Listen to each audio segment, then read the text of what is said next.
कभी ऐसा हुआ है कि आप किसी से बात कर रहे हो और महसूस हो रहा हो कि आपकी बात बस हवा में जा रही है, कि सामने वाला सुन ही नहीं रहा? हम सबके साथ होता है ना? अक्सर हम सोचते हैं कि जो जितना अच्छा बोलता है वो उतना ही अच्छा कम्युनिकेटर है। पर क्या हो अगर मैं कहूं कि असली पावर, असली ताकत बोलने में नहीं बल्कि सुनने में है? चलिए आज इसी मजेदार आइडिया को थोड़ा और समझते हैं। तो चलिए सबसे पहले इसी सोच को तोड़ते हैं। ये जो कहा जाता है ना कि लगातार बोलना तो बुरा कम्युनिकेशन है, ये बिल्कुल सच है। सिर्फ अपनी ही बात कहते जाना ये अच्छा कम्युनिकेशन नहीं है। असल में ये तो खराब कम्युनिकेशन की निशानी है। सीधी सी बात है, जब आप ही बोलते रहेंगे तो दूसरा अपनी बात कहाँ रखेगा? और ये जो ना सुने जाने वाली फीलिंग है ना, ये सिर्फ हमारी पर्सनल लाइफ तक नहीं है, ये प्रोफेशनल लाइफ में भी है। जरा इस आंकड़े पर गौर कीजिए।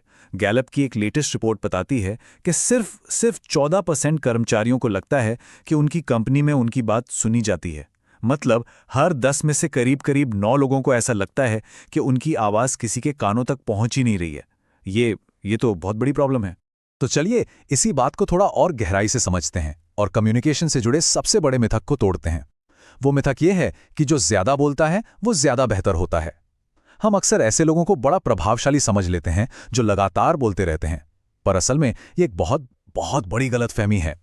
देखिए, कम्युनिकेशन को ना एक टू वे स्ट्रीट की तरह समझना चाहिए, एक ऐसा रास्ता जो दोनों तरफ चलता है।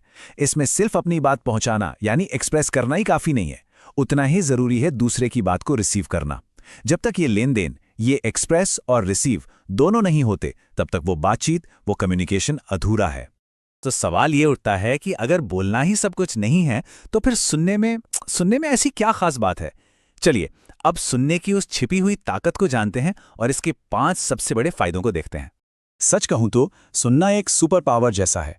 सोचिए, जब आप किसी को सच में सुनते हैं तो आप क्या क्या हासिल करते हैं।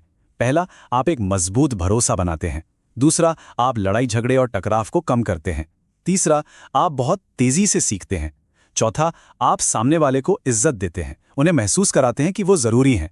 और शायद सबसे जरूरी, सुनना खुद को समझने का भी एक रास्ता है, एक अंदरूनी सफर।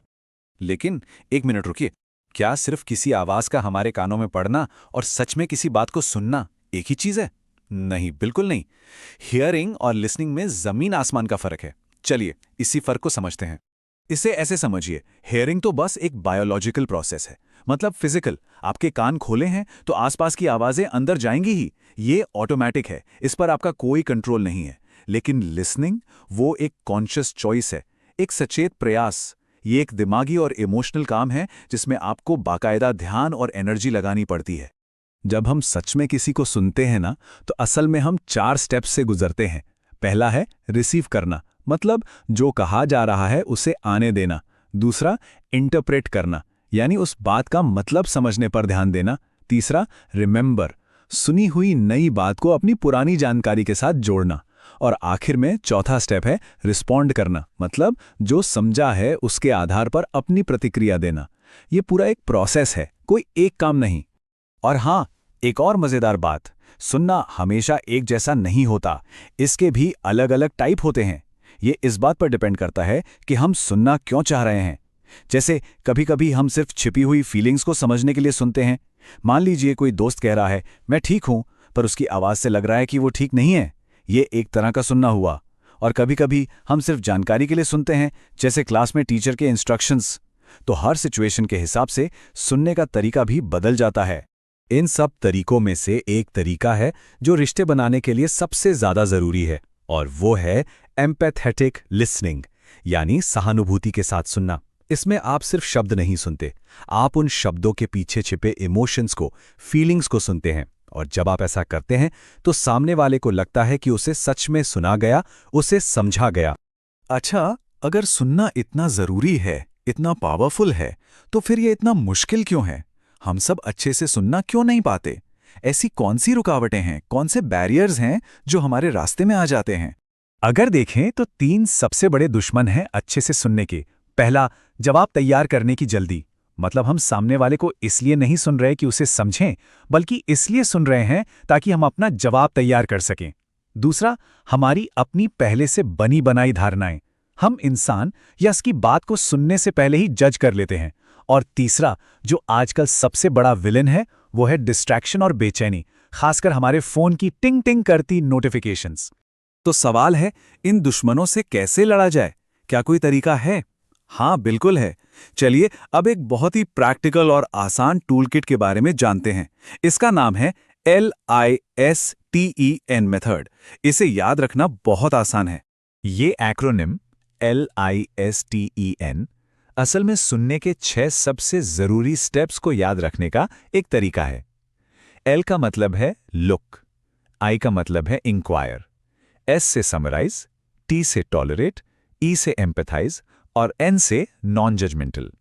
चलिए अब जल्दी से एक एक करके इन सबको समझते हैं। तो सबसे पहले है L यानी लुक।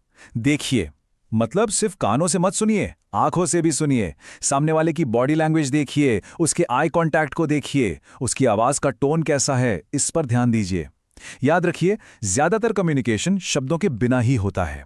असली मैसेज तो यहीं छुपा होता है। फिर आता है आई यानी इंक्वायर। सवाल पूछिए, पर एक वकील की तरह जिरह करने के लिए नहीं, बल्कि एक जिज्ञासु इंसान की तरह, और ज्यादा समझने के लिए। ऐसे सवाल पूछिए जिनका जवाब हां या ना में ना हो। जैसे, अच्छा फिर क्या हुआ, या उस वक्त कैसा महसूस हो रहा था। इससे सामने वाले को लगता है कि आप सच में उसकी बात में इंटरेस्टेड हैं। अगला है एस यानी समराइज। इसका मतलब है जो आपने सुना है उसे अपने शब्दों में दोहराकर कंफर्म कीजिए। आप कह सकते हैं, अच्छा तो मतलब आप ये कह रहे हैं कि। ऐसा करने से 2 फायदे होते हैं। एक, आपकी कोई गलतफहमी हो तो वो दूर हो जाती है, और दूसरा, सामने वाले को तसल्ली हो जाती है कि हाँ, मेरी बात सुनी और समझी गई। इसके बाद है टी यानी टॉलरेट। किस चीज को टॉलरेट करें? खामोशी को, पॉज को। बातचीत में जब भी सन्नाटा छा जाता है, हम घबरा जाते हैं और कुछ भी बोलकर उस खालीपन को भरने की कोशिश करते हैं। ये मत कीजिए। कभी कभी खामोशी बहुत जरूरी होती है। वो सोचने का मौका देती है। तो चुप्पी को बर्दाश्त करना सीखिए। फिर आता है ई यानी एम्पैथाइज, सहानुभूति दिखाइए। इसका मतलब ये नहीं कि आप प्रॉब्लम सॉल्व करने लग जाएं। इसका सीधा सा मतलब है कि आप सामने वाले की फीलिंग्स को समझें और उन्हें स्वीकार करें। बस इतना कहना कि हाँ, मैं समझ सकता हूं कि ये कितना मुश्किल रहा होगा। ये एक छोटा सा वाक्य बहुत बड़ा जादू कर सकता है। और आखिर में आता है एन यानी नॉन जजमेंटल। बिना कोई फैसला सुनाए, बिना कोई राय बनाए सुनिए। यह सबसे मुश्किल पर सबसे जरूरी है। एक बात गांठ बांध लीजिए, आप एक ही वक्त में एक अच्छे सुनने वाले और एक जज नहीं हो सकते। अगर आपको सुनना है तो अपने जजमेंट को, अपनी राय को कुछ देर के लिए साइड में रखना ही होगा। तो पूरी बात का निचोड़ क्या है? लक्ष्य सिर्फ चुप रहना नहीं है। असली मकसद है अपने फोकस को शिफ्ट करना, एक्सप्रेस करने से रिसीव करने पर, अपनी बात कहने से दूसरे की बात को ग्रहण करने पर। इस एक लाइन को हमेशा याद रखिएगा, जब तक आप रिसीव करने को यानी ग्रहण करने को एक्सप्रेस करने से ज़्यादा ज़रूरी नहीं मानेंगे, आपका कम्युनिकेशन हमेशा उल्टा ही रहेगा। तो अंत में बस ये एक सवाल है जिस पर हम सबको सोचने की ज़रूरत है। हम अपनी बात कहने से पहले कितना सुनते हैं, कितना ग्रहण करते हैं, इस पर ज़रूर सोचिएगा।